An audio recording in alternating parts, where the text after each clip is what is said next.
Que le Seigneur vous bénisse, bien-aimés frères et sœurs de partout où vous êtes en train de nous recevoir ou de nous suivre. Nous sommes au point de partager avec vous une bonne nouvelle. La bonne nouvelle, elle réjouit le cœur. Pour un prisonnier, la bonne nouvelle, c'est sa liberté. Pour un malade, la bonne nouvelle, c'est sa guérison. Alors pour vous, quels que soient les problèmes par lesquels vous traversez ou vous vous retrouvez, ou dans lesquels vous vous retrouvez, une bonne nouvelle de Dieu est au point de vous parvenir. Mais Dieu, quand il vous envoie sa bonne nouvelle, la plupart du temps, il vous envoie sa parole. Et ceux qui reçoivent la parole, reçoivent leur bénédiction. Ils reçoivent de la part de Dieu. Alors aujourd'hui, nous ne sommes pas venus avec des cadeaux non emballés. Nous ne sommes pas venus avec des histoires à vous donner, mais sinon de quelque chose qui est très capital pour votre vie. Et cette chose, c'est la parole de Dieu. La parole de Dieu, elle apporte la vie, elle apporte la lumière. Alors aujourd'hui, un grand sujet est au point de vous parvenir. Ce sujet est intitulé « Mettre Jésus-Christ au centre ». Quand Jésus est au centre, quelque chose de grand et de bien va vous arriver. Alors, comment vous pouvez mettre Christ au centre? Lorsque Christ n'est pas au centre dans notre vie, dans nos foyers, dans plusieurs choses, il y a des ça ne va pas. Vous allez constater beaucoup de choses qui ne marchent pas. Pourquoi? Parce que Christ n'est pas au centre. Ce qui met Christ au centre, ce n'est pas le nombre de prières. Ce qui met Christ au centre, ce n'est pas le nombre de sacrifices. Mais ce qui met Christ au centre de nos vies, c'est notre foi en ce qu'il a accompli pour nous. C'est ce qui met Christ au centre. Et le diable n'a pas peur de vous attaquer lorsque Christ n'est pas au centre. Mais quand Christ est au centre, le diable ne trouve pas de points où il ne trouve pas de portes par lesquelles pouvoir venir détruire votre vie. Retenez une chose, c'est que le Seigneur nous a mis en éveil. Il dit, le voleur ne vient que pour égorger, tuer et détruire. Mais moi je suis venu pour que vous ayez la vie. Lorsque Christ n'est pas au centre, le voleur peut détruire, il peut venir égorger. Mais Christ, lorsqu'il est au centre, la vie est dans votre vie. Alors, excusez la tautologie. Je disais que nous voulons parler avec vous de mettre Christ au centre. Lorsque dans votre église, vous mettez Christ au centre, quelque chose de grand va arriver. Christ, Dieu va se glorifier. Vous savez, parfois nous ignorons que Dieu ne se glorifie que là où Christ est au centre. Nous pensons que Dieu se glorifie là où nos prières sont au centre, là où nos connaissances sont au centre, là où nos sacrifices sont au centre, là où plusieurs choses, je ne sais pas encore où arrive. Mais je voulais te dire une chose, Dieu se glorifie que lorsque Christ est au centre. Dans votre vie, vous pouvez déjà avoir déjà donné votre vie à Christ, voilà j'y arrive. Mais Christ n'est pas au centre. Vous pouvez être en train de diriger une église au nom de Jésus, mais Christ n'est pas au centre. Comment et quand est-ce que Christ redevient au centre? C'est lorsque tout ce que vous parlez tourne tout autour de ce qu'il a accompli. Quand il est mort, quand il est ressuscité et quand il est monté au ciel et quand il reviendra. Lorsque vous parlez de Jésus-Christ, quelque chose de grand arrive. Lorsque vous mettez Christ au centre, à la chair, vous n'avez pas autre chose. Vous n'êtes pas obligé d'enseigner aux gens le nom des démons qui les tourmentent. Mais vous êtes obligé de parler de ce que Jésus-Christ a réalisé. Quand Christ est venu dans leur vie, dans votre vie, qu'est-ce que vous avez bénéficié? C'est ses bénéfices. Lorsque vous parlez de ces bénéfices, Christ est au centre.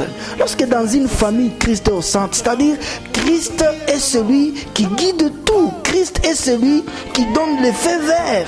On n'avance pas tant que Christ ne nous a pas encore rassurés par sa parole. On ne sait pas faire un pas en avant. On ne sait pas faire quoi que ce soit tant que Christ ne nous a pas encore rassurés par sa parole que c'est ce que nous devons faire. Vous savez, il y a des bénéfices lorsque vous mettez Jésus-Christ au centre. Le diable ne peut pas détruire votre vie lorsque Jésus-Christ est au centre. Et aussi mettre Christ au centre, c'est le fait de se donner le courage, la détermination, d'écouter que ce que Jésus-Christ est pour vous. Vous savez, nous sommes entourés par plusieurs choses dans la société. Nous sommes entourés par plusieurs distractions. Et aujourd'hui, je vous rassure que même à l'église, il y a maintenant des messages distractions. Pourquoi? Parce que tous ceux qui ne parlent pas de Jésus-Christ, quoi que ça sonne bien, quoi que ça soit un bon français, mais si ce n'est pas de Jésus-Christ qu'on parle, de ce qu'il est pour vous, ce n'est qu'une distraction. Ce ne sont que des paroles qui vous cajolent, ce ne sont que des motivations qui n'aboutiront absolument à rien, qui ne vous aideront à accomplir rien dans votre vie. Alors, Aimables frères et sœurs, de partout où tu es en train de me suivre, je voulais te dire, il y a des bénéfices lorsque Jésus-Christ est au centre. Tu as tellement écouté beaucoup de choses. Donne-toi la peine d'écouter maintenant Jésus-Christ. Je voudrais lire avec toi un passage. Peut-être tu vas dire, depuis qu'on a commencé avec toi, tu ne nous fais jamais lire un passage. Il y a un passage pour toi. Je suis dans le livre d'Apocalypse chapitre 5, le verset 6. La Bible dit ce qui suit. Et j'ai vu ces gens, l'un des apôtres du Seigneur, je peux même exagérer, l'un des apôtres les plus aimés de Jésus-Christ, Jean. Il dit ceci: et j'ai vu au milieu du trône et des 4 êtres vivants et au milieu des vieillards un agneau qui était là comme immolé. Il avait 7 cornes et 7 yeux, qui sont les 7 esprits de Dieu envoyés par toute la terre. Jean dit qu'il a vu Jésus-Christ. Il était au milieu des vieillards, il était au milieu des anges, il était au milieu d'eux. Pourquoi Jésus était-il au milieu d'eux? Pourquoi Jésus était-il au milieu d'eux? La Bible dit, le jour où Jésus est ressuscité, il est apparu au milieu des disciples dans la chambre haute et il est apparu au milieu d'eux. Il n'était pas à côté d'eux, il était là au milieu.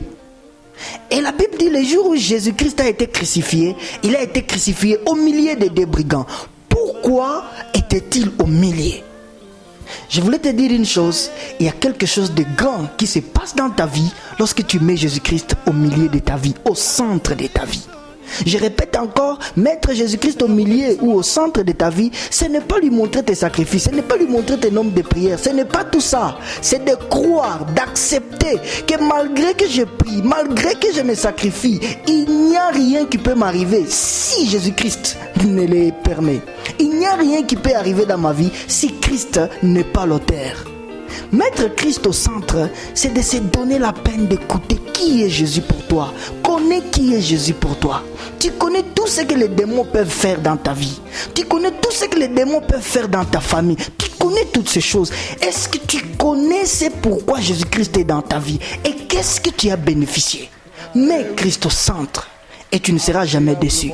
Peut-être de partout où tu es, tu te retrouves au milieu des situations compliquées de la vie. C'est comme si tu te retrouves dans une fournaise de la vie où tout n'avance pas. Dans ta relation amoureuse, dans le mariage, au travail, tout ne fleurit pas. Je voulais te dire une chose. Lorsque Jésus-Christ est au centre, quelque chose de grand naîtra. Quelque chose de grand arrivera à ta vie. Tu ne peux jamais sombrer tant que tu as Jésus-Christ au milieu de ta barque.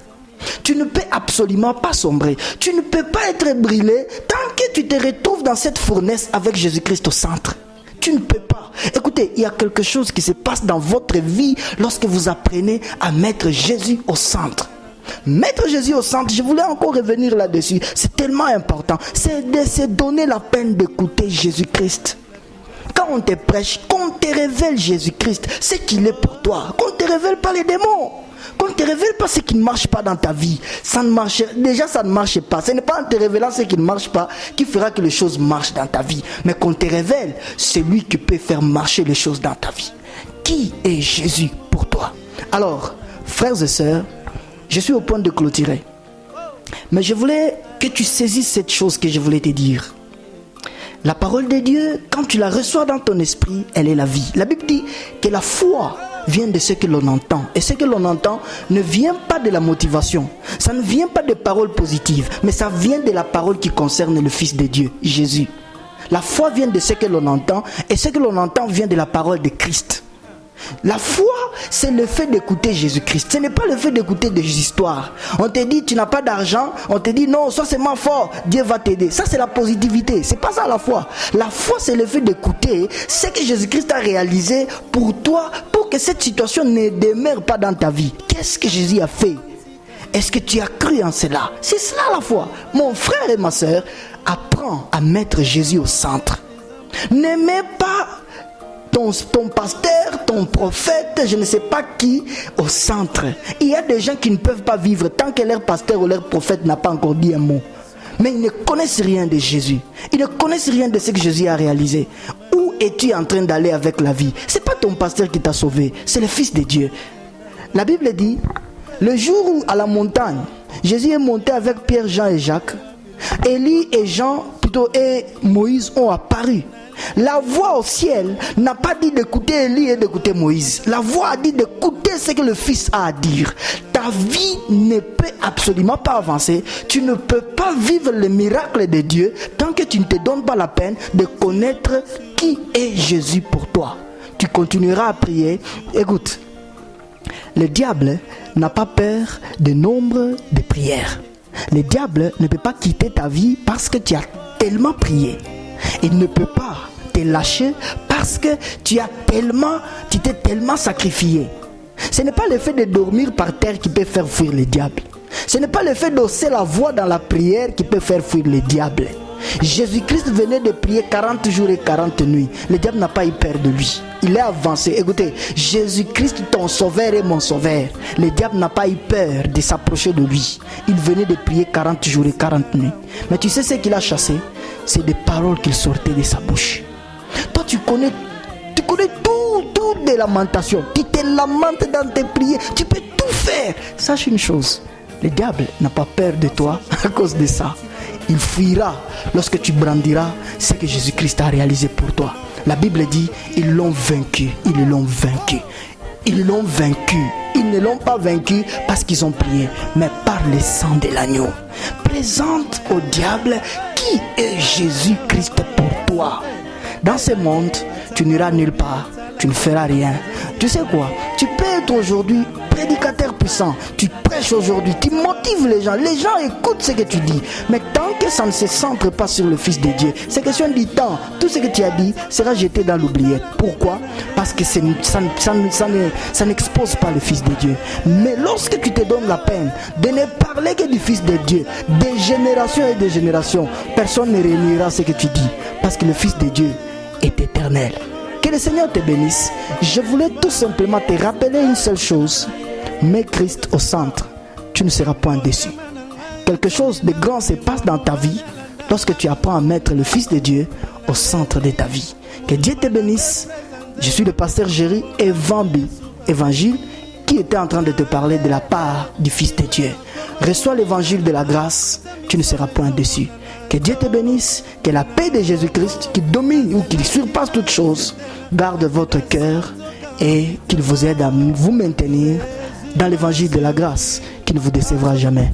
Que Dieu vous bénisse et à très bientôt.